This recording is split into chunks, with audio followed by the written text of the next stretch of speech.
Hlavný kontrolór organizáciu preveroval v roku 2011 i 2013. Obe kontroly našli nedostatky v nakladaní s verejnými zdrojmi.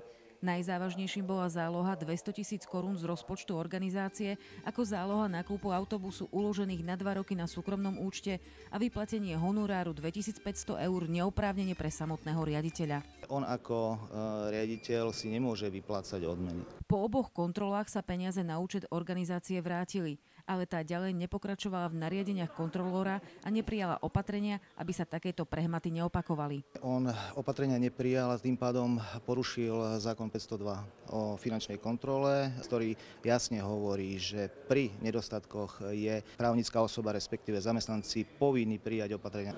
Nič neobstojí pred tým, že čo je zákon a on ako riaditeľ organizácie sa v prvom rade musí správať ako riaditeľ organizácie, nie ako umelec. Na dnešné zastupiteľstvo už ex-riaditeľ Pulsu Vladimír Marušin neprišiel a svoje odvolanie odmietol komentovať, kým nebude mať oficiálny dokument.